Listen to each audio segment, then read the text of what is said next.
mea, e whakapono ana tātou haumie e huie e taiki, loosely translated as the greetings of the day to the whānau gathered here. Let peace be with us, and may we respect each other in what we believe. Kia ora. Thank you, Deli. Okay. We won't go through, there are no apologies, we won't go through the meeting conduct section again, because this is a continuation of yesterday. Am I okay in that? All right, so we can just kick straight into it. Brian, over to you. Thank you, Your Worship. And first of all, I just want to thank you and acknowledge yesterday. So it was a good discussion. We might have been a little behind where we thought we were going to get to at the end of the day, but that's not a problem. We will. We had today set aside, and we're still pretty comfortable we can get through it for the rest of today. We're going to pick up where we left off in the run sheet. So we finished economic development, and we came to community development. I'll just note that the first 2 points on that run sheet are the additional advice. We've already dealt with those 2 issues. So we are into the key decision 3. That is found on page 147 of the report.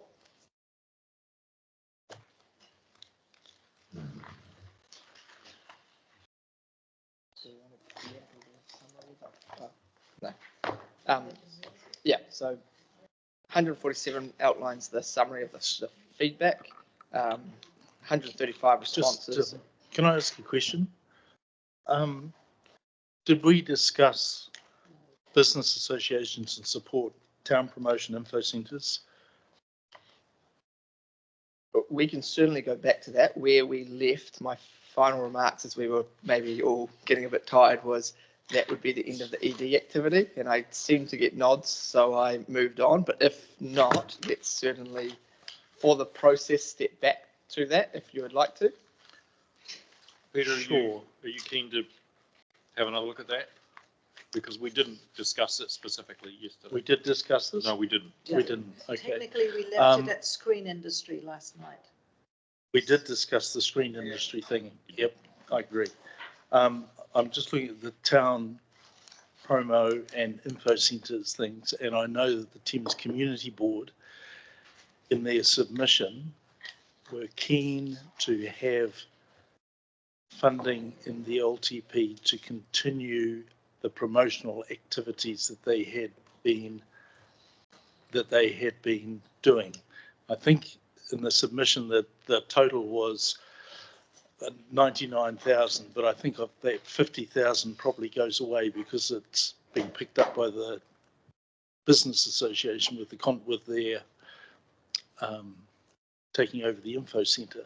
But it's the other aspects of promotion for Thames in terms of website and promotional activity. You know, that was I know that was contained in the submission from the Thames Community Board. Yeah, absolutely. So page 140 and 141 of your report relating to those 2 items, or town promotions 141, there is staff commentary there.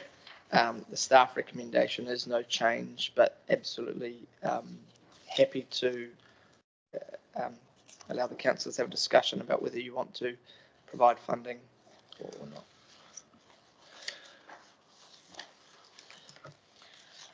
My overall sorry, Ricky, you go ahead. Jumping in Just straight haven't in got our list sorted yet on a Wednesday morning. This is a community board type decision, isn't it? And would be funded from your community board?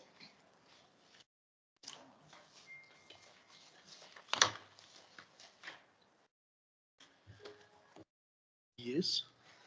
Yes. Yes. So you're looking to put in the shortfall Of what they have, yeah. There has been Into your proposals of rates, targeted rates, and so that takes it outside of community board into our LTP discussions. So there is a wider picture here, so probably a couple of levels. And the other level is and we've already made decisions about the levels of support for information centres. I guess the remaining question in my mind is the level of support for information centres enough to keep them going, or is the intention to top those up from community board funds? So do we need to have that? So the request is that the community board previously funded this through their discretionary funds. So no, Now they're looking for district. This activity was funded through the cyclone fund, right? And that did a whole lot of things, setting up a website, developing maps, and et cetera, et cetera. So what the community board wants is for the ability to maintain that level of promotion of Thames, with, as is here, 34,000 for social media website and iwi stories, and 9,000 for a signage project in down the other end of Pollen Street. So 43,000, 50,000 for the information centre is now, that's all being picked up by now the Thames Business Association doing it. But they've got their own plans and their own funding or whatever it is they're doing for the info centre. So this purely relates to Thames Community Board. Morning, Adrian. Thames Community Board's wish to have to maintain the level of promotion that we've been doing. So the staff commentary here says that this was previously funded by the Thames Community Board. They previously funded this type of work. So why would the community board choose to not continue funding this type of work? Or am I completely misunderstanding? Well, the funding that has gone, and so this type of work has only happened in the last 18 months through funds from the economic development team, from social welfare. So if I could put some points of clarification, Councillor Reville's correct. So through the social recovery funding, there was money through tourism. Some went to Thames to help with supporting, bringing people through Thames and to promote Thames to get while the roads were closed. There is no additional money from recovery for this part of the activity. Historically, the Thames Community Board have picked up money to help support promotion of Thames. There isn't a budget for it at the moment, so that's why Councillor Reville's asking for an additional 50,000 to support this for Thames. Thank you. That's it. Okay, so, right, that's a bit confusing. On a question, historically though, going back a number of years, there was a previous website and previous support for that. What did that look like? Again, that was also funded through the Thames Community Board, so they would have some discretionary funding to help support that.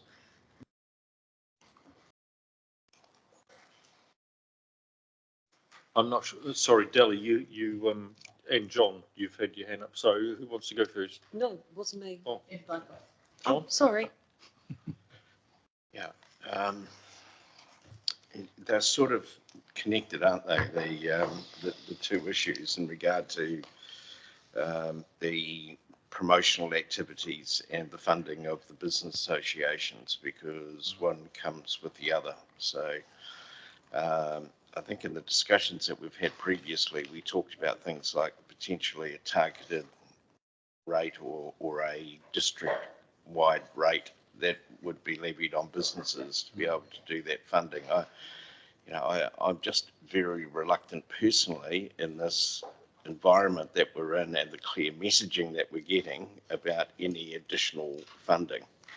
And whilst it is of a good cause, I also think that there is a focus here on businesses and business associations actually finding the means to fund themselves without having to rely on ratepayers to continue to do it. So I just, a little conflicted really. thanks, John. Terry? I just want to add to the mix the information centres. This comes up every 3 years with us when we know that $80,000 does the job for us, and we've shown that over the years. and we're only get 54,000 or something like that, and we have to look for that extra money. And I think if there's going to be support for these kind of things, this is one that we really would enjoy, to have that extra money to make this work, because otherwise we've got to dig into our own funds to make a information centre, which is district funded, work locally. Martin, please. Yeah, and I completely get the comment from John about business associations getting funding for themselves, whether it's outside funding or from levies on businesses. And the fact that the TBA has now got the contract for the information centre means, yes, it's coming from council, but it was money that was allocated anyway. We're just, the Thames Community Board is just concerned that the momentum and the push that we've got at the moment with that extra external money will be diluted or wasted if we can't get at least one more year of continuing that promotion, getting the additional signage, making sure we're supporting the business association with setting up the information centre. So yeah, that's why we're asking for this, and I would take advice from our finance folk about how that could be done, but my understanding was that it would be locally funded, and we have, despite the fact there was only 2 submissions mentioned it, yeah, we've been hearing for the last 2 or 3 years since the information centre closed, the demand from the community for it, just as, you know, people in other wards have also strongly supported their information centres. Thanks, Martin. John. The issue I see is that we're not talking here about an additional 40,000. We are talking about 40,000 times 5, really, because each one of the business associations would want to be treated fairly if that funding was available. So suddenly we're up to 200,000, which is a very sizable chunk of money to be funding. If I could just, I think in some way, information centres and promotion and business associations or whatever are connected, but in this situation, we're not talking about that. The Thames Business Association has won the contract to set up the info centre, and they've got a plan and funding to do that, and they are confident that they are able to do that. And that's been validated with us. They know what they're doing, they know what their plan is, they know how they're going to go about it.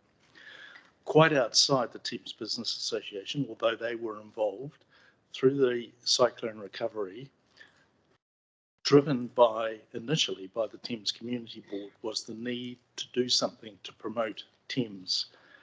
And that brought together a number of stakeholders around the town, including Ministry of Social Development, who at the end came to the party with $50,000 to enable us to establish the website, to undertake social media, to print maps, etc., all of which was overseen by our area manager. TBA were involved, as were the community board, as were other independent people just interested in promoting Thames. What we're wanting to do is, as a community board, is to continue to see that promotional activity happen. I would expect to continue to be overseen by the area manager, as she has been doing, and to continue to get enhanced benefit that we have. There's no doubt that we have seen benefit. I mean, the website went live and promoted one of the heritage sites in town.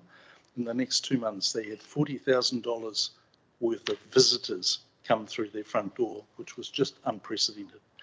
It's that sort of difference that this has made to the promotion of Thames, and that's hence the request. I understand that, and I would also say that if you look at Mercury Bay, they did very similar activities and would argue exactly the same thing, and would be talking to our board about if that funding was available for Thames, why would it not be available for Mercury Bay as well? So it's on that basis that I'm saying that we need to look at this at a district-wide basis rather than at a local level.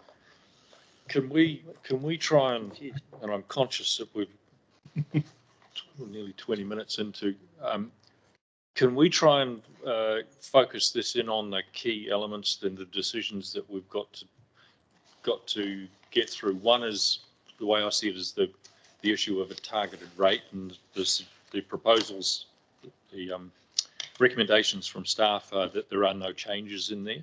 Have I got any feeling around the table that that needs to be revisited, and could we revisit it, and is there a pathway to have another look at that? So that the targeted rate in support of business associations, is that something that we need to tackle today, or is that out of step with it? Yeah, Your Worship, I don't.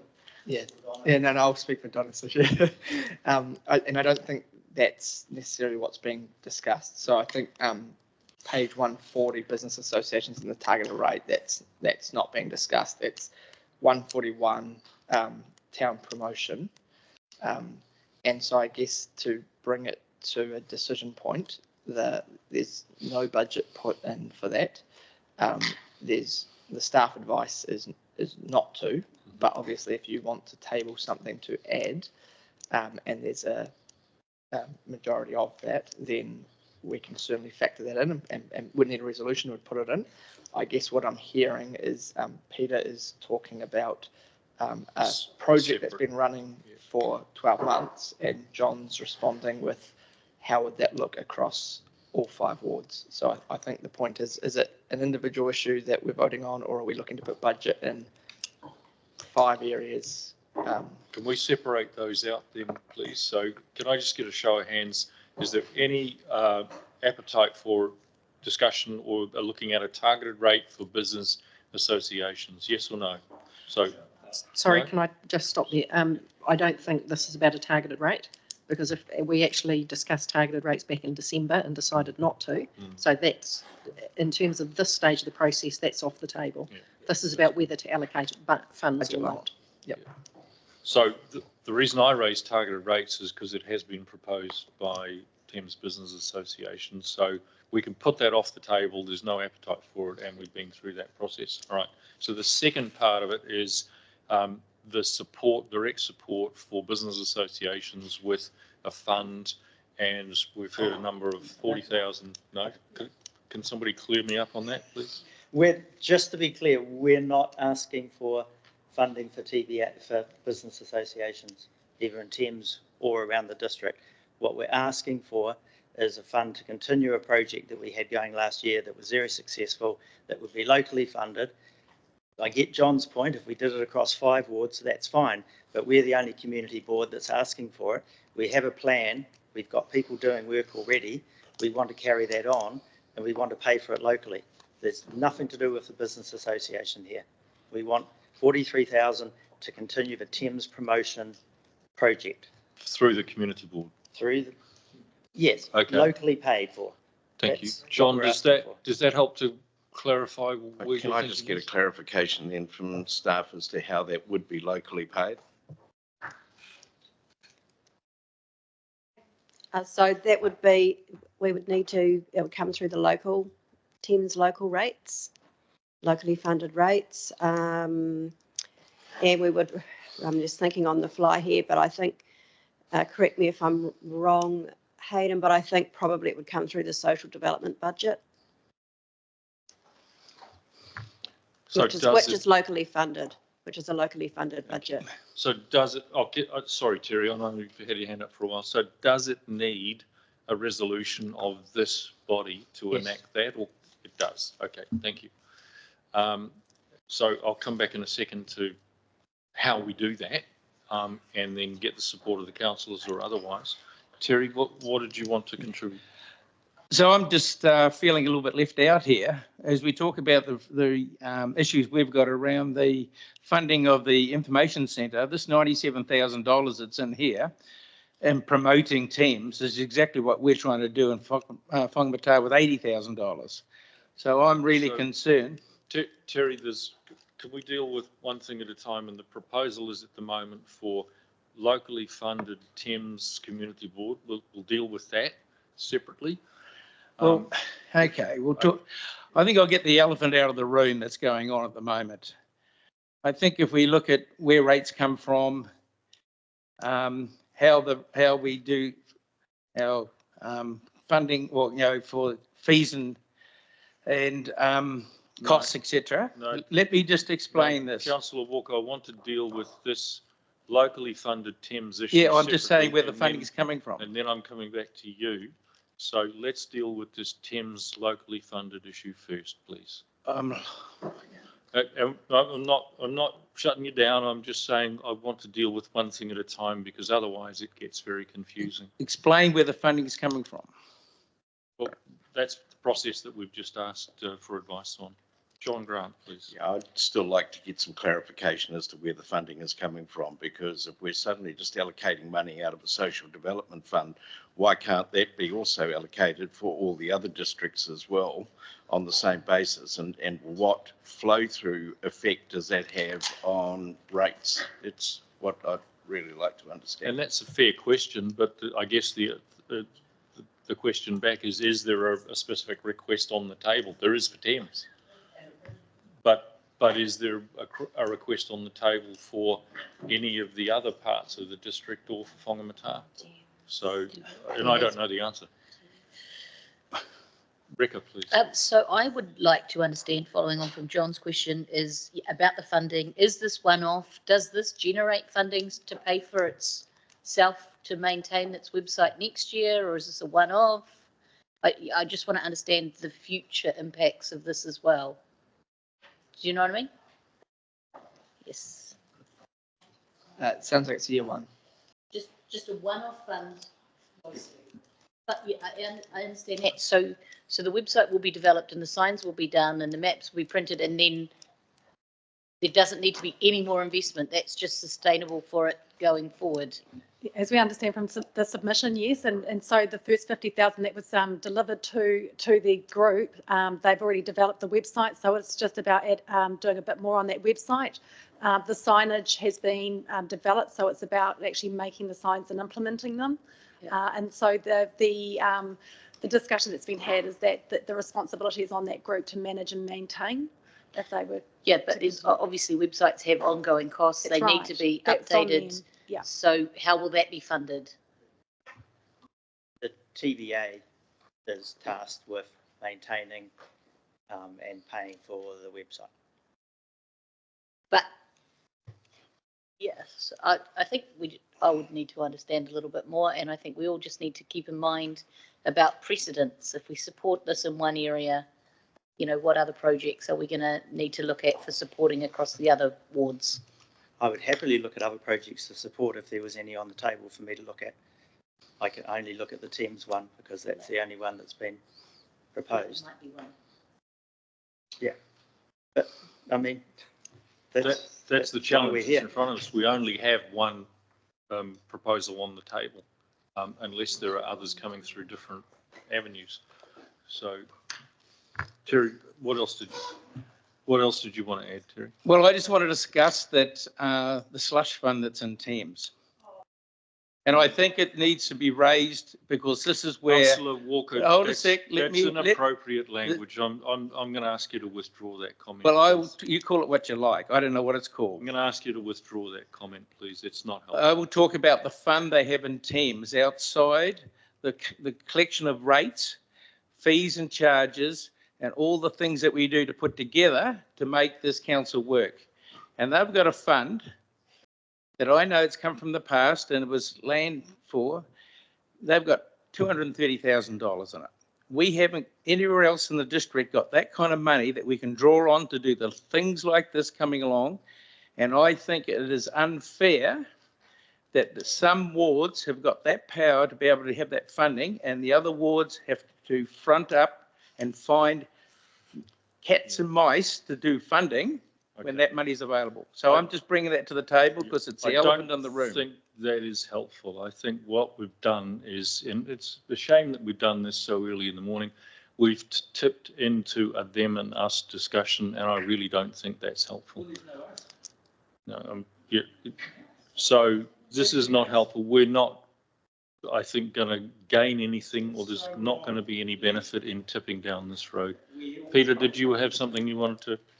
So do we just fly a resolution and vote on it and see what happens?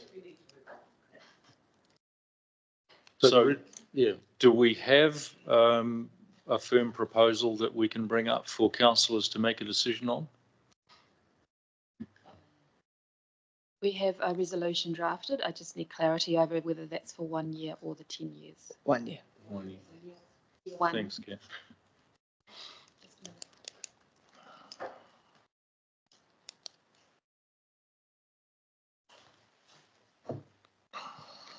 Can I just say I will be voting against this resolution, although I do support it. I just would like to see, from a fairness point of view, the consideration of the other areas who have not put in a submission on the basis that there had been previous discussions about funding of business associations, and the belief was that that was off the table, and now this has come in.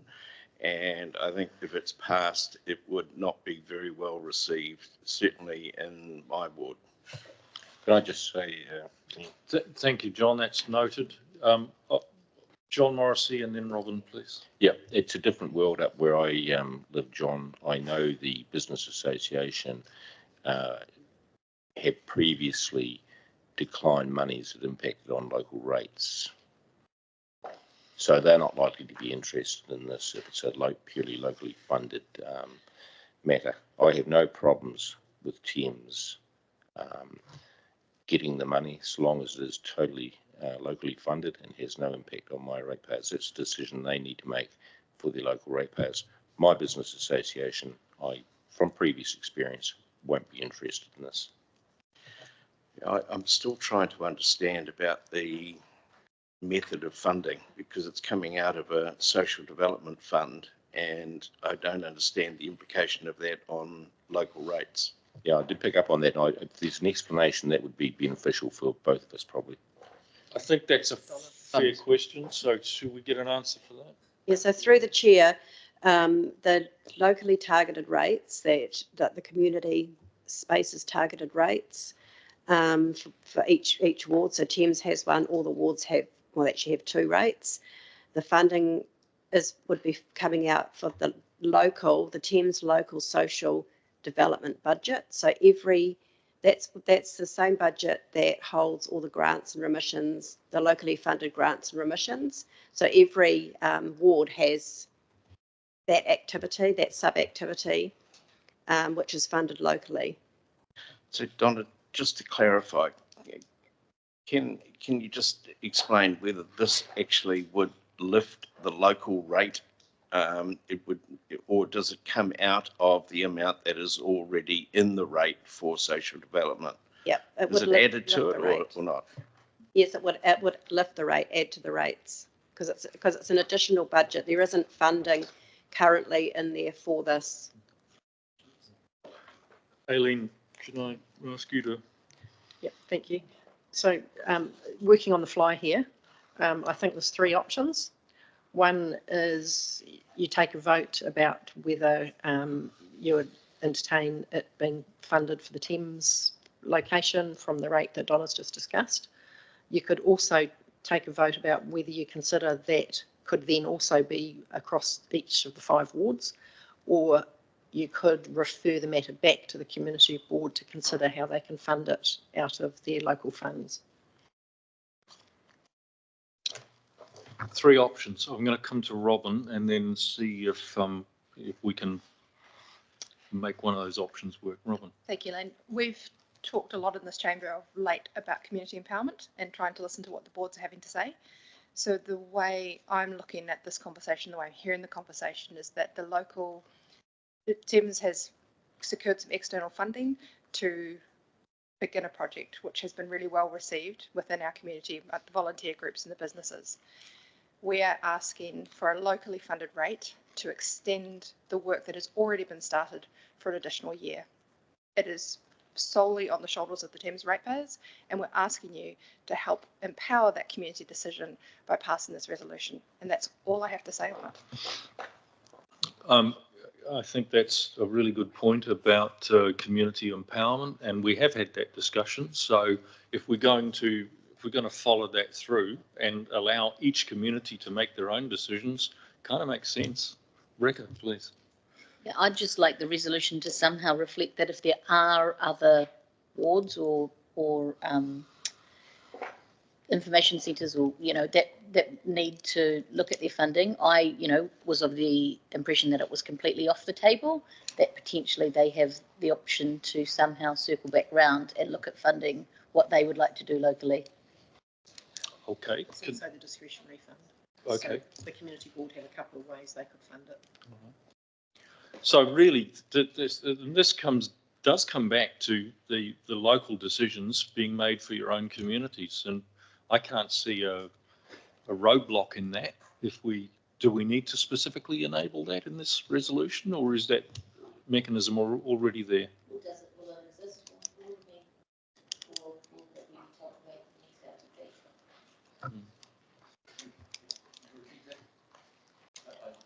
LTP? Will boards have that opportunity, or will they be told to wait for the next LTP? So the answer to that would be you could have that discussion again in the annual plan or out of cycle, but the deliberations yesterday and today are to set the budgets. Certainly for that first year, this is the LTP is our annual plan and our long-term plan essentially. I'd like to move the motion that's on the board. Can I just clarify though, if that budget is already there and enabled in terms of Thames local budget, why are we needing to do it here today?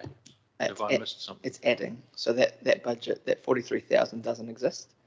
It's adding to that budget. Yeah. So it'd be putting 43,000 more into that budget so that they could undertake this project. But where's it coming from? If it's locally funded, where's it coming from? It will increase the local rate.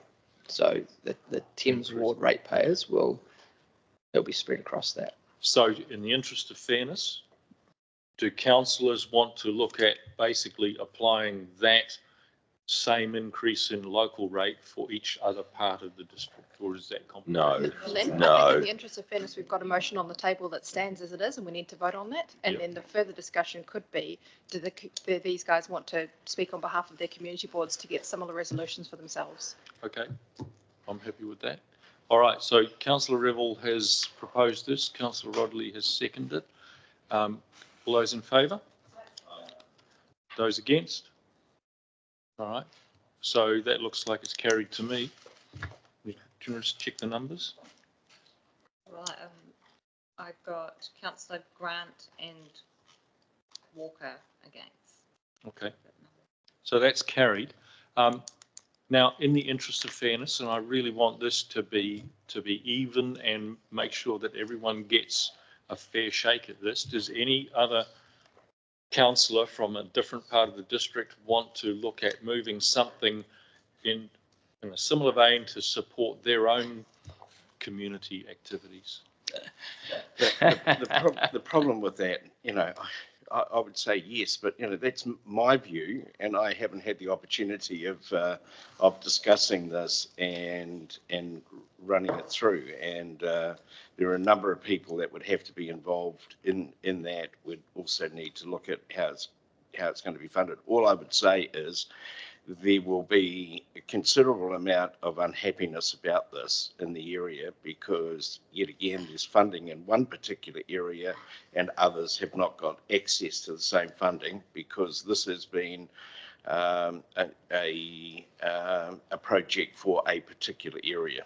And, from my point of view as a councillor, I am going to go back to those groups feeling that I've let them down because I haven't promoted something of a similar nature to them. And I'm very disappointed to be put in that position. Thank you, councillor. Note that I actually We've got abstained. Terry's, Yeah. Terry's had his So I hand up, and then I'll just come to you, Gary. thank you, Len, for giving me the opportunity, for us the opportunity. We don't have that money available. We have some grants money that we're going to spend on trying to get a swimming pool going. And we've always tried to find money for the information centre that we know it works. So if there's an opportunity for us to have some more social development money of $30,000, we would be very appreciative, because we don't have any extra money to put into it. Thank you, Terry. Gary and then Delhi, please. Gary? Saying I abstained on that vote. Thank you.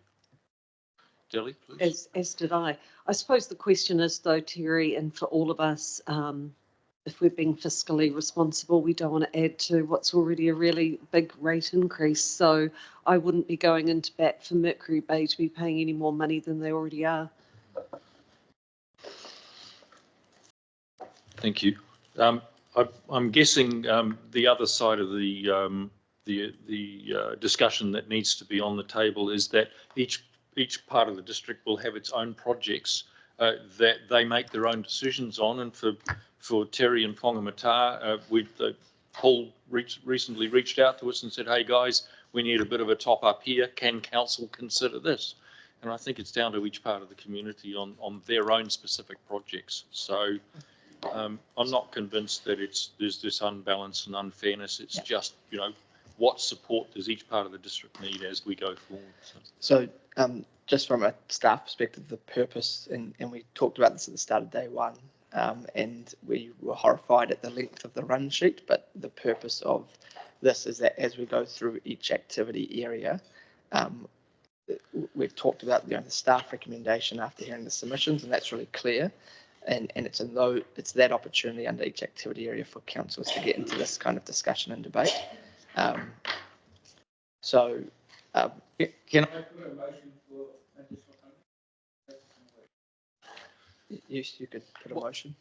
I've opened that door. Yeah. I need some guidance on the process as to whether we. Yeah.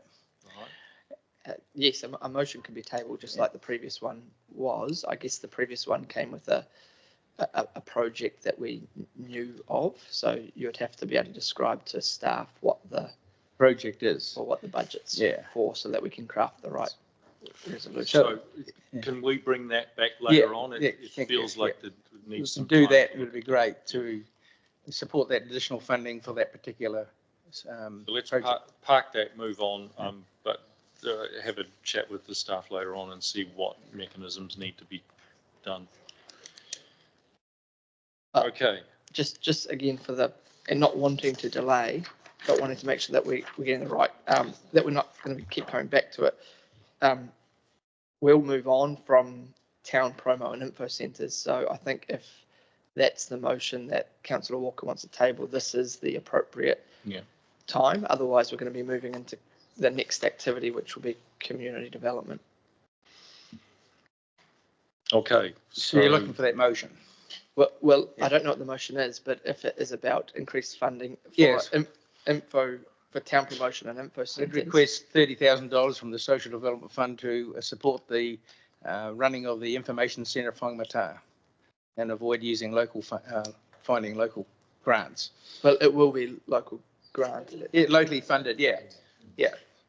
Through a rating mechanism. Which at the moment we're at 11%, so I think there's no real concern about getting it. So, Ari, do you have enough?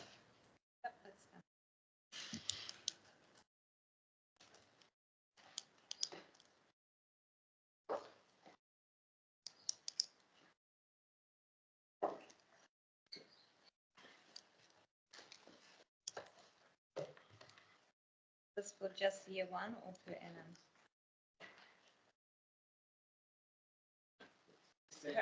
Currently only have it for year one. 3 years.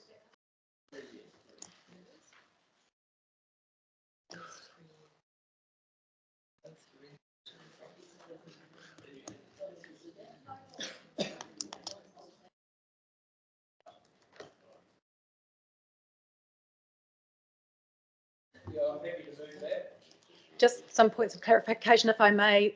We have brought the information centres to the council before and talked about how they're all funded. So they all have the same funding of around about $50,000. With council's input into it, it's with a service level agreement. So there's only certain requirements that we ask of the information centres to meet. And then they can find other external funding themselves to do whatever additional work that they would like to do. So with the, just to be very clear, the Whangamata Information Centre doesn't get any other external funding. It only relies on council funding. So the other information centres do get external funding from other sources as well. So what we're hearing very clearly is that the South East Ward councillors are happy to support this, funded from local rates. That's the proposal on the table. Moved by Councillor Walker, seconded by Councillor Gottlieb. Can I ask a question of the Please two? do, yeah. Can you hand on heart tell me that you've got 100% support from your community board for this, having not discussed it with them? 100%. For the last 6 years, they've supported everything. Microphone. 100% support from the community board, and they've funded this for the last 4 or 5 years, I think it is. And I would back that up. I've talked to the people that run the community centre and talked to community board members, and I'd endorse that. They do support that. Sorry, you said community centre, but we're talking about an information centre. Information centre, sorry, and community board.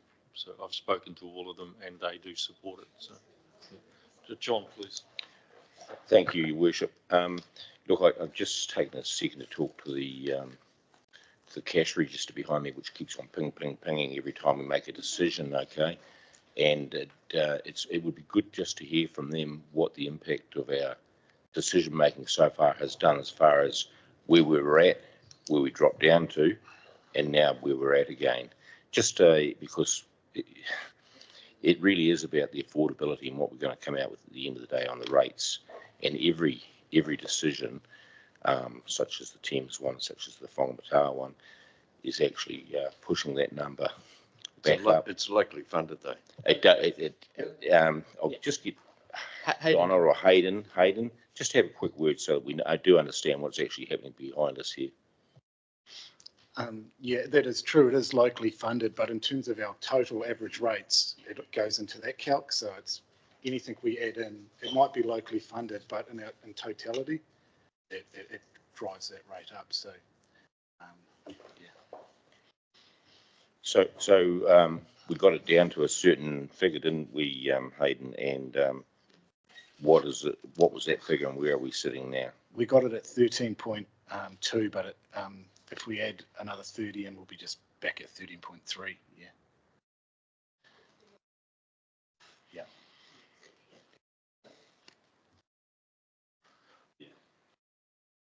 John, I can tell you from my discussions with people in the Whangamata community, they are more focused on the delivery of the services and the amenities than they are on a 0.1% difference in the rates, and quite happy to fund it themselves. So that's the discussion that happens in Whangamata. And I totally accept that. I know this has been something that's been with Terry for a little while, and I'm not against it. I just would like every councillor to bear in mind, once we pass this decision, what's actually happening behind us there on my right hand side.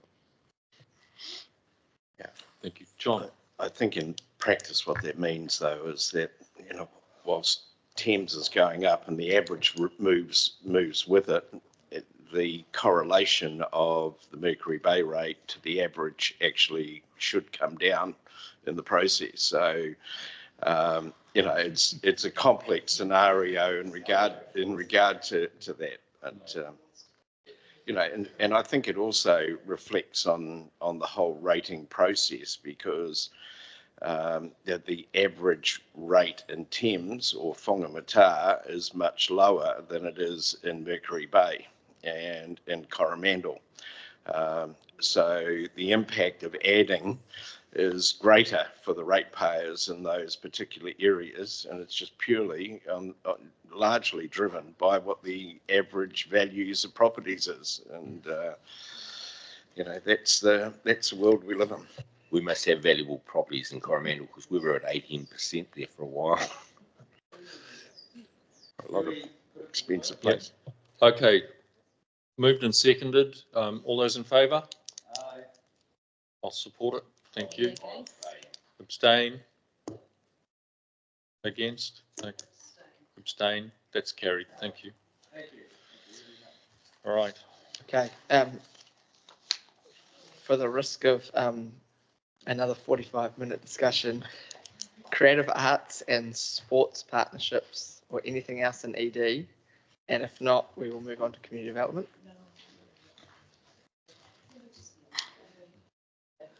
Great. All right. Key decision 3. So page 147. Did we want to talk about the Coromandel magazine? Before we get next? Yeah, we did it. Yeah. So 147. I forgot how I introed this 45 minutes ago. So I think, all right, so you've got a key decision to make. There is a resolution probably already drafted in the report. What page would that be, Kath? The resolutions are on page 56 of your report. It's resolution 5. And our recommendation is that you proceed with the preferred option 2, which is to carry on the work we started through the Cyclone Recovery Programme, but fund it ourselves starting in year 2 of the long-term plan.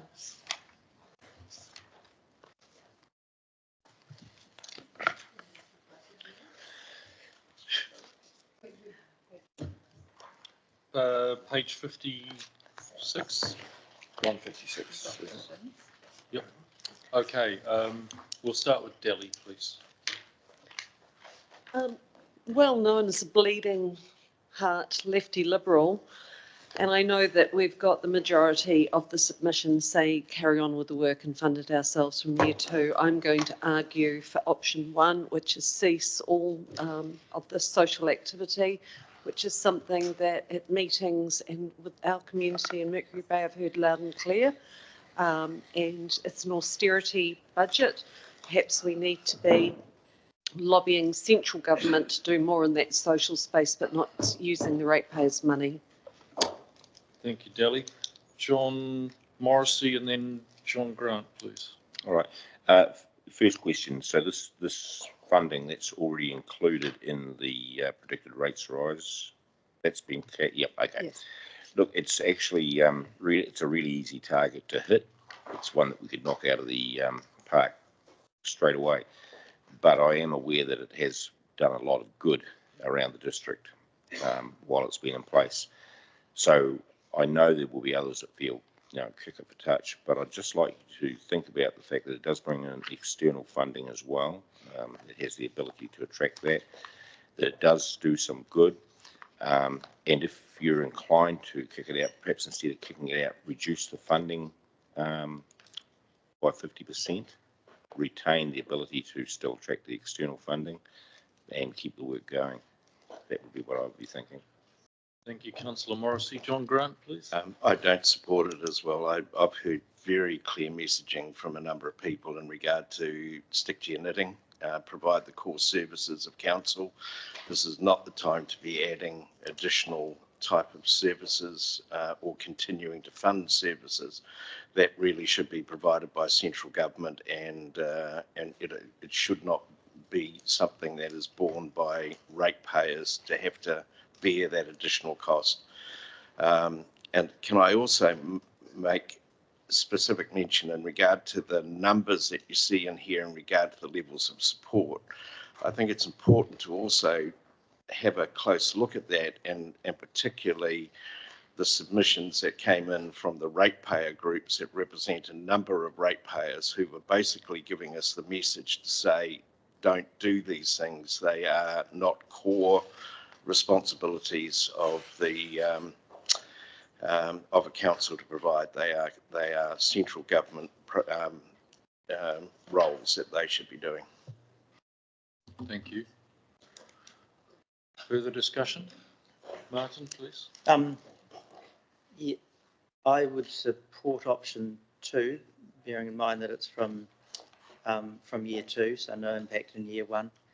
We have here in our submissions 63% said they want us to either keep doing it or keep doing it even more. And just in regard to John's point there, we have sort of heard from the Ratepayers Alliance group that they are sort of fundamentally focused on infrastructure, which is great. So I've seen the benefit for people I know over the last 2 years of this investment, and so I would support it carrying on. But yeah, like it says, option 2 from year 2. Thank you. Thank you, Martin. Robin? I absolutely agree with that, and I would just like to point out that the majority of the properties that are still placarded and are still receiving help and support from this funded program are in my ward. In my coast, drive past them every day, and the people who are actively receiving the service are extremely grateful for it and think that this is very much what we should be doing. So yes, 63% of the people who have taken the trouble to have an opinion on this have told us that they want it, and that's a clear majority to me. Thank you. Anybody else? Okay, so I'm going to add in a, sure. Turn your mic on. Some points of clarity just to just make councillors more familiar. As we know, the first year it is recovery funded.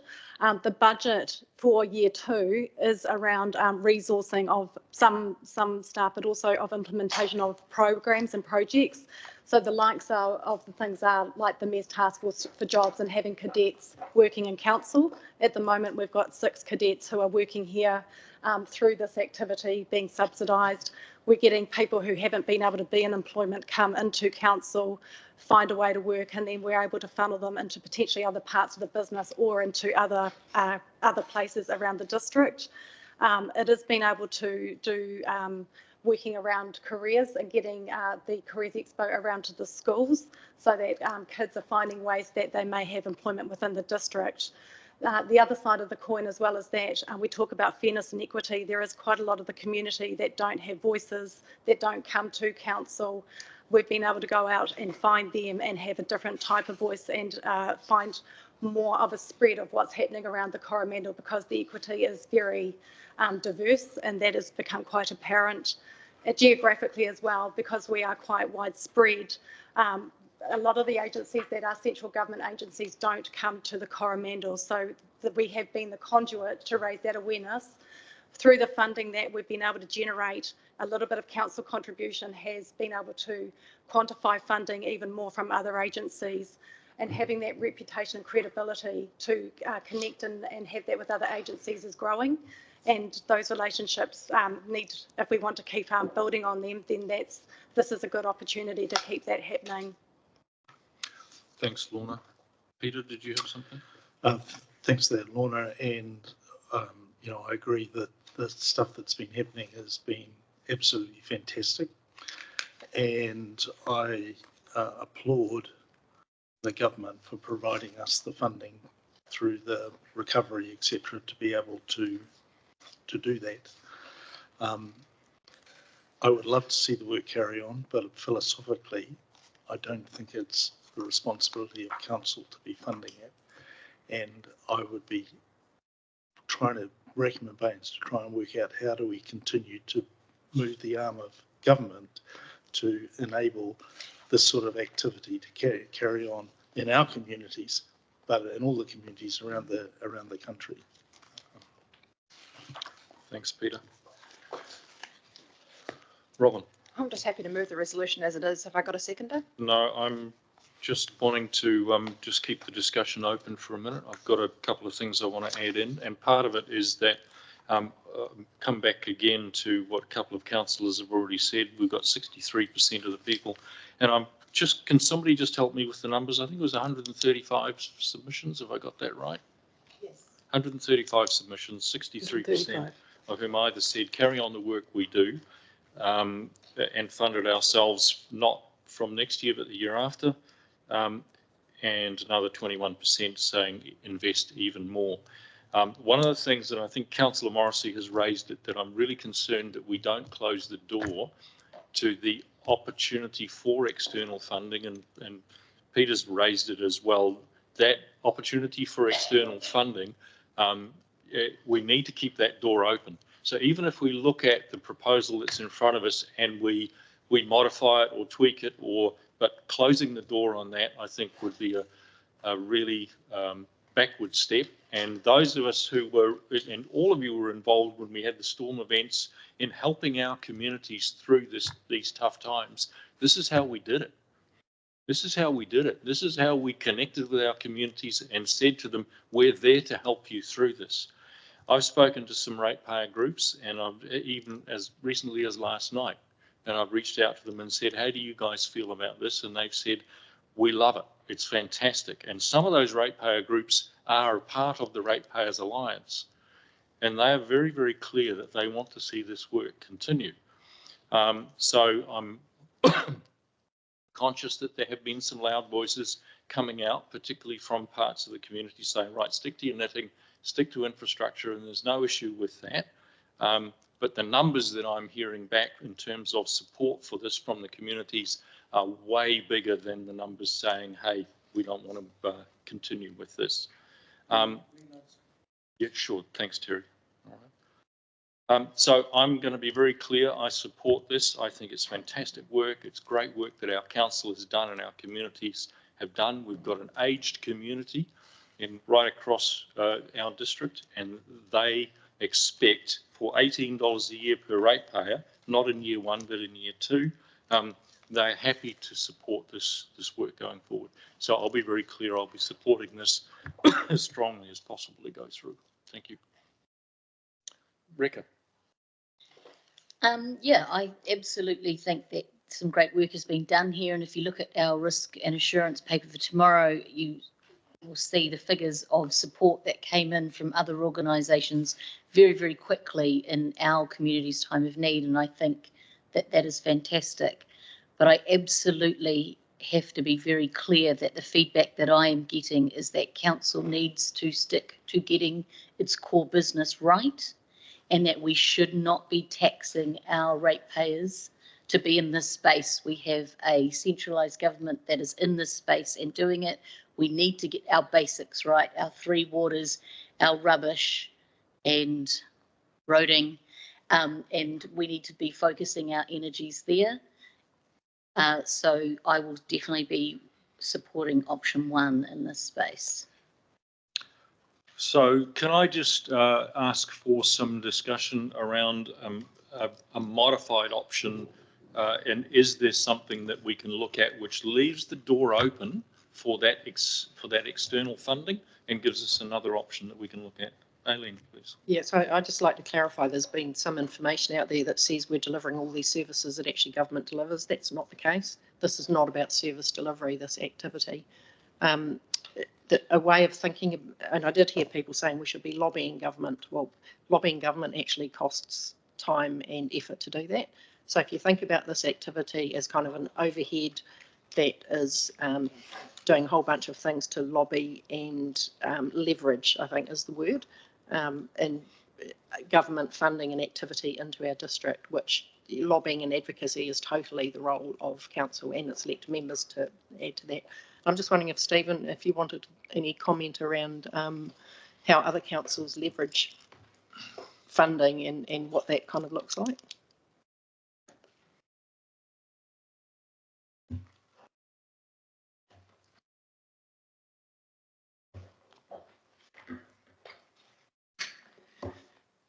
Thanks, through you, Mayor.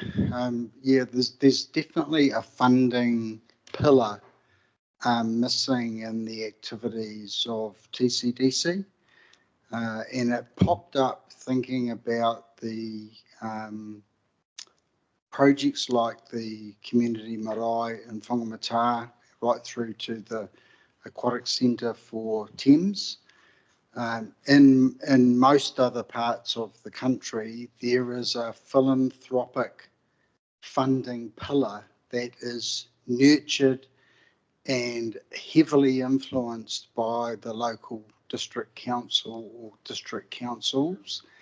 And that is what we've found through the recovery activity, is there's a big gap here. So and there's been a lot of conversation this morning about the fairness of access to funding to develop things that communities want. My guess is that when you make that list, it will be much bigger than you could ever hope to partially fund and support through rating, whether it's district-wide or local. So the idea here is to do work in the community development space, and I think there's a convenient confusion that is used to muddy the waters about what is social services, which are government funded and tax funded, and what community development looks like. And I think we've had some feedback that talking about connected communities and some of those words have been misunderstood to be about some other activities that are not the core business of the council. So the community development activity effectively it's the washout of recovery when that becomes more BAU, and that's where we're heading. And everything we're doing at the moment is largely funded by other parties, and your express wish in the height of the response phase to the storms was to spend other people's money first before we look to the council to do any funding, and that's what we've been doing. And we've largely been able to turn $1 from a government agency into $2 or $3 on the ground. And it's that connecting and credibility that is an overhead that this organisation needs to fund, and fund it for as long as you can from the recovery funding that we've got, and then think about introducing it as BAU somewhere down the track. But I don't think it will work if we're just going to turn that activity off now because we think we're through it, and there'll probably be another event or two to replace the expertise that you've built up, because it won't stay if there's no funding to support it. Thank you, Stephen. And can I just reiterate that the next time that we have a storm event or something that affects our communities, the phone will start ringing. And whether rightly or wrongly, people will be reaching out to this council and saying, help us. And if we have completely removed all the mechanisms for providing that support, then I think we'll be letting our communities down. The other thing I think is that we need to also be clear about, we've got a new government with a new way of doing things. We got support through the last events from the previous government. What's the expectation? Could we expect that support would still be there, or are we going to be basically saying to our communities, actually, we can't help you, you're on your own? So we've got to be clear about that. Robin. Thank you. I just spent a minute or two flicking through the LTP submissions just to fact check the ratepayer associations and what they believe and think. Kuatuna ratepayers agreed with option 3, as did Mercury Bay South, Pito Bay, Pauanui and Whangamata, although Whangamata did say support option 3 on understanding that this is not a core council role and may be re-evaluated in the future. So I think the blanket statement that the ratepayer associations don't agree with this funding isn't supported by their submissions, and so I think we're not all dealing with the same information, so maybe conversations have happened subsequently. But I wonder also if this would be a much more palatable thing to keep in if A, the amount was reduced, and B, we all recognise that if we pass this resolution, we've actually still got an annual plan before we spend any money. So we can pass it, we can change the amount, and then next year when we come around to the annual plan, we can reevaluate and say, hey, it's in the budget, we haven't spent anything, we don't need to because the weather has miraculously ceased to affect us, or gosh, we need to really up the ante on this. So I did say earlier that I was really happy to pass the motion, and I'm still really happy to do that. I'm really also happy for that motion to be changed slightly so that the figure is more palatable, or so that there's a clause to say will be reevaluated before the annual plan before any money is spent. Thank you, Robin. I'm going to ask two things here. First of all, there's been a couple of discussions around whether there might be an alternative option, so I'm going to ask for some guidance on that. I'm also going to ask that this decision, once we've got a resolution, that we hold that off until Councillor Walker comes back, because I'd like to see the full council around the table on this decision. So could I get some guidance on whether there might be another option? Well, I think Robin just outlined an alternate option. She did, yeah. And, So anything to add to that? No? Okay. there is a motion on the floor, Your Worship, and I'm happy to second it. Okay, I do not want to put this to the vote until we've got a full council around the table.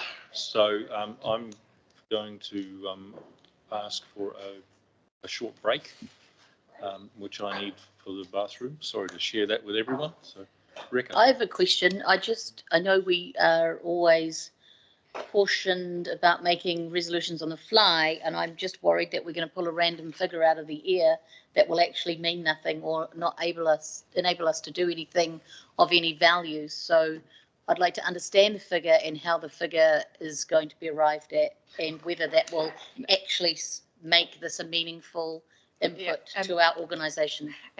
As the mover of this, can I just say I've now reread it more carefully, and it does actually say carry on the work we started, but funded ourselves through rates from year 2.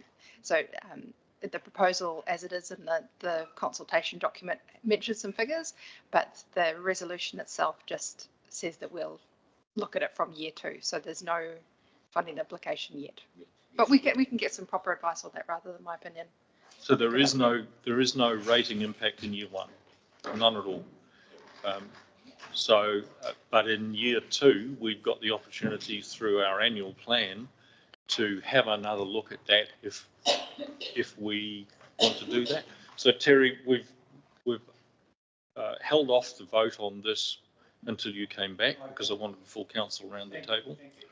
And that's all right. Your Worship, can I just check? Sure. Because there is a resolution in the report, which is the staff recommended.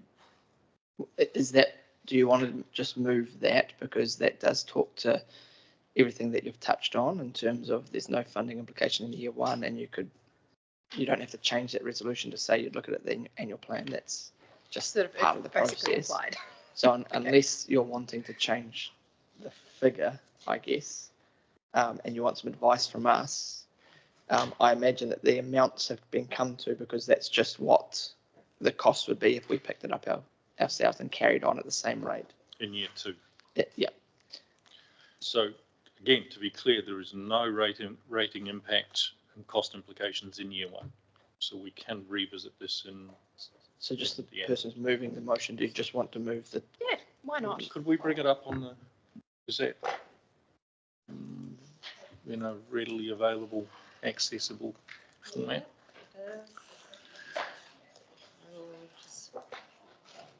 Hide the reduced recommendation.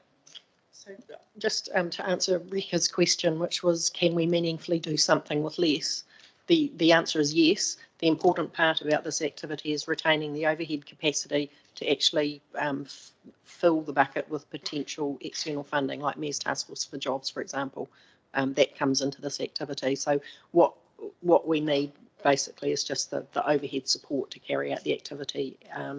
So halving it probably means half the staff working on it, but that still provides an opportunity to leverage what we can leverage from external sources. Does that help with the picture? But again, it feels like the appropriate place to make those next level decisions is the annual plan. So, okay, so there's the And Councillor Walker, having waited for you, having waited for you to come back, we now need your undivided attention. Thank you. All right. Okay. All right. So it's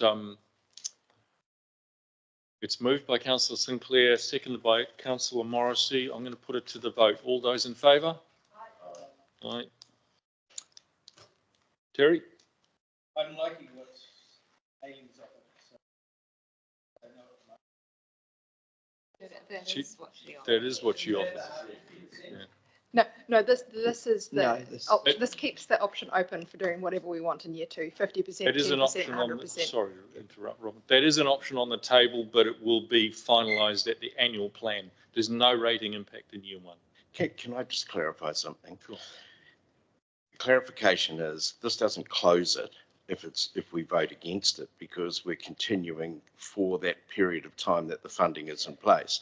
It still enables us through the annual plan to revisit this, to if we were able to get other funding, or to relook at the amount that we're willing to spend on it. So just to clarify the wording, that this just closes it down, I don't think is correct. We might just want to test that, because an LTP is different to an annual plan, so we might just need to consider that in the break as to whether that's the case. Can we, that's a good question, Councillor Grant. Can we get some guidance on that? Do we need to have it in the LTP in order for us to work through the annual plan process? I think we do. Yes. Yeah, okay. Because it's an indication. So There is a good question, and I think it's a fair question to ask. But it looks like if we've got it in there, it's easier to take it out than it is to try and get it back in. If we take it out, then we'll probably have to consult about putting it back in the annual plan. In the annual plan or in the LTP? No, Ben. We would need, I would like the opportunity through the break to actually consider it, whether it would trigger an LTP amendment. Which gets expensive and complicated. So am I reading that it's easier to take it out at annual plan than it is to try and get something back in if we've closed the door? It's quite grey, and we just would need to sit down and think through the implications. I think that's important enough to just pause for a few minutes while we get that clarified. All right, can we pause that, please? Aileen, can you just repeat your last comment, please? No, just in response to Councillor Grant, who asked the question, the answer is actually, made an assertion. What I'm saying is actually it's quite grey in law, and we would need a little bit of a chance to think that through, just in terms of the ramifications. If we say no, it's gone, and then we go next year, actually we want to put it back, it's an annual plan, not an LTP. So generally your LTP, I call it a straitjacket, but other government would call it an enabling document. It sort of sets the boundaries on the shape of the activity that you can do. And so once you set the shape of the activities, you can do what you like within that shape. But in an annual plan, you can't touch that shape, if you follow. So you can't change the nature of your container. You can only push money in and out. So we just wanted to just consider that during the break. So can I just say that when Stephen spoke, I had much more of a sense of an activity that we would be doing, which is an enabling activity rather than the actual doing. Whereas when I read this, you use the word, Aileen, of this being activity and having people out doing this, that, and the other thing, and those feel like two quite different things to me. If we were talking about we need to have this capability to build the pillar or whatever it is, feels different to what I'm reading here. Thanks, through you, Mayor. So I think that really depends on how much resource the governors are prepared to put into that activity. So it needs, I think what Aileen's tried to describe is you need some minimum capability to be able to make a difference and influence. So the activities that people in this area would be undertaking are to influence and join up and facilitate and nurture and have a very strong focus on that attracting funding, so that you are actually not walking towards an unpleasant space in terms of what your rate demands are for that activity over a 3 to 5 year period.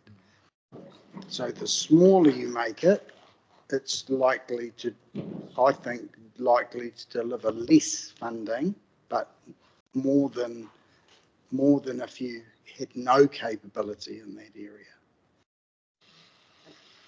If I could add the bit around activity, I guess is this activity overlaps with recovery, and Stephen described the actions we've taken through recovery.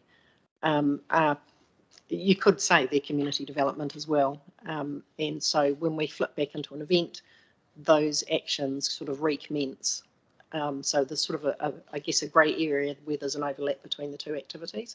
And so when we think about our social navigators who are out there doing the placards and so on, and that's in the recovery phase, they may then follow on and do some BAU that helps next time there's an event to ensure people are more resilient, which you could call it either recovery or community development. It fits both activities. So yeah, there's probably those two aspects to it. If it helps, I can bring us really quickly back to the consultation document. And in that, what I would say, unless someone's going to tell me otherwise, is that we didn't consult on whether we do the activity or not. TCDC has always had an element of this activity. We consulted on whether we were going to continue to do an enhanced role, stop the enhanced role, continue the enhanced role but paying it ourselves, or do more. And the enhanced role, just checking with Lorna, most of that will be salaries for people on the ground to do the work. And in the description to the community, we were very clear, we don't deliver many of the services directly, but we play a crucial role in advocating for them, bringing various agencies together to target our local priorities. So it is similar to what Stephen's touched on, those extra roles that are being funded now that we would pick up the funding for would be in that advocacy enabling space. And it's the consultation item was on whether we continue to fund essentially those roles, not whether we do the activity at all. Back to the discussion, I think either motion, Leslie and I have had a quick discussion. We've consulted with the community and you've heard the community view, whether that was significant or not. When you get to annual plan, whether you are adding or removing money. So Robin's point of it stays in and then next year you could decide we don't want to do it anymore. That may come with the same issues of consultation, because we've consulted with our community, we've asked them what they think, and in fairness to that community, if you're going to change that at annual plan, either way, there may be a decision of whether we have to consult, but we can check that for you if you want to pause. But I just thought the clarity around it's the enhanced role is the consultation point. And I'm mindful again that 135 submissions, 63% in support of options, combination of options 2 and option 3. And we've recently had some pretty scathing reports come out from the investigations on emergency management. This council actually did well through those storm events. Other councils were unprepared and didn't do so well. This council did, and the key factor to that was community involvement. The community stepped up, but council has a role to play in that, and that's where this is born out of that need, and that need hasn't gone away. I'm mindful.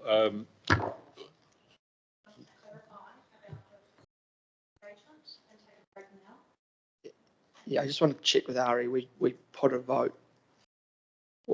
what do we do with that? We haven't actually put the motion yet. It wasn't carried. There was further discussion, and Councillor Grant raised a couple of really good points, which we've had further discussion on. So that I think needs to be looked at again. Okay, so we can leave it on the table and. Yes, we'll need to revisit it, but we didn't actually carry the motion. All right, so could you just clarify what you were saying about significance and engagement, Brian? Yeah, that's what we'll quickly have a discussion about, so that you're clear on whatever decision you make, what those implications might be in an annual plan. And I guess after the break, we can tick off 2 hard decisions, which is key decision 3. And Donna, we may be ready for the building one or not yet? Not yet. Okay, so we'll come back to key. Do you guys want to work through that? We have a morning tea break, and then we come back and put this resolution once we've got that further update from you. Happy with that, councillors? Yeah. All right, so we're going to have a slightly early morning tea, and we'll revisit this straight afterwards. Thank you. So we've got 25 minutes to 11. We reconvene. Okay with that? Yep. Thank you.